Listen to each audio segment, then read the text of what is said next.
Hi friends, welcome to my channel Paddu's cuisine. కరివేపాకు లేకుండా వంట అంటే ఇంకంప్లీట్గా అనిపిస్తుందండి మనకి. జనరల్గా ఫ్రెష్ కరివేపాకు ఫ్లేవర్ చాలా బాగుంటుంది, కానీ కొన్నిసార్లు మనకి అది అందుబాటులో ఉండదు. ముఖ్యంగా వేరే కంట్రీలో ఉండేవాళ్ళకండి, వాళ్ళు ఇండియన్ స్టోర్కి వెళ్ళినప్పుడు తెచ్చుకుంటారు, కానీ అది చాలా ఎక్స్పెన్సివ్ అండ్ లెస్ క్వాంటిటీ ఇస్తారు. అందుకనే మనం ఫ్రెష్ కరివేపాకుని డ్రై చేసుకుని ఎలా నిల్వ చేసుకోవాలో చూద్దాం. మరి ఒక కట్ట కరివేపాకు తీసుకుని ఆకులన్నీ సపరేట్ చేసుకోవాలి. ఈ ఆకుల్ని ఇప్పుడు వాటర్తో నీట్గా వాష్ చేసుకుని స్ట్రెయిన్ చేసుకోవాలి.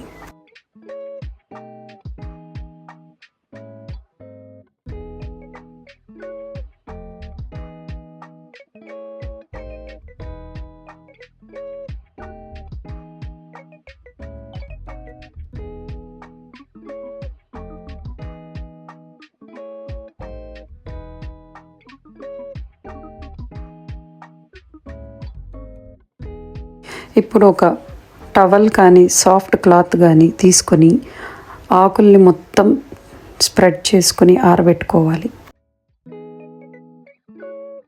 తడిపోయేంత వరకు ఆరబెట్టుకోవాలండి. మనం కొంచెం టైం స్పెండ్ చేసుకుంటే 365 డేస్ యూజ్ అవుతుందండి.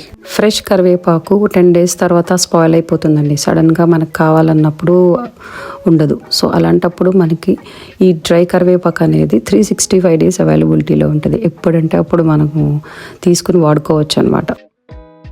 ఫ్రీజర్లో కూడా పెట్టి స్టోర్ చేసుకోవచ్చండి, బట్ పర్సనల్గా నాకు అది నచ్చలేదు. కలర్ అంతా మారిపోయి, సో స్మెల్ కూడా నాకు అంతేమనిపించలేదు. సో అందుకని నేనైతే ఇలా మైక్రోవేవ్లో చేసుకుని స్టోర్ చేసుకుంటున్నాను. ఆకులకున్న తడంతా పోయిందండి. ఇప్పుడు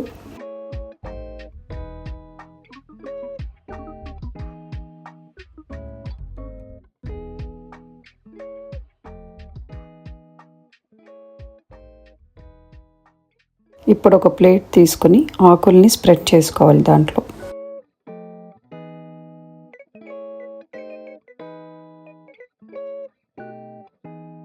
ప్లేట్ని మైక్రోవేవ్లో 40 నుంచి 50 సెకండ్స్ పెట్టి హీట్ చేసుకోవాలండి. స్టాప్ అయ్యాక ప్లేట్ తీసి తడి చెక్ చేసుకోవాలండి. ప్లేట్ కొంచెం వెట్గా ఉంటుంది, అందుకే మనం వేరే ప్లేట్లోకి మార్చుకోవాలి. మార్చుకున్న తర్వాత మళ్ళీ ఒక 40 to 50 సెకండ్స్ మైక్రోవేవ్ చేసుకోవాలి.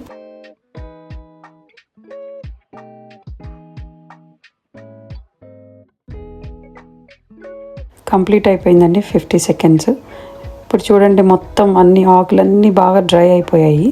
సరిపోతుంది ఇలా మనకి. ఫస్ట్ టైం చేసేటప్పుడు చూసుకోవాలండి, +or- 10 to 5 సెకండ్స్ డిఫరెన్స్ ఉంటుంది. నాకైతే ఇలా 50 సెకండ్స్ సరిపోయింది. మైక్రోవేవ్ లేనప్పుడు మనం ఇలా స్టవ్ పైన కూడా చేసుకోవచ్చండి. స్టవ్ పైన ప్యాన్ పెట్టుకుని దానిలో కొంచెం కరివేపాకు వేసుకొని చాలా లో ఫ్లేమ్లో వేయించుకోవాలి. ఇది కొంచెం టైం టేకింగ్ అండి.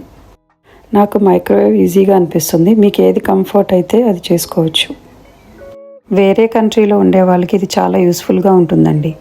ఇండియా నుంచి వచ్చేటప్పుడు ఎలో చేస్తే తెచ్చుకొని ఇలా ట్రై చేసుకోవచ్చు.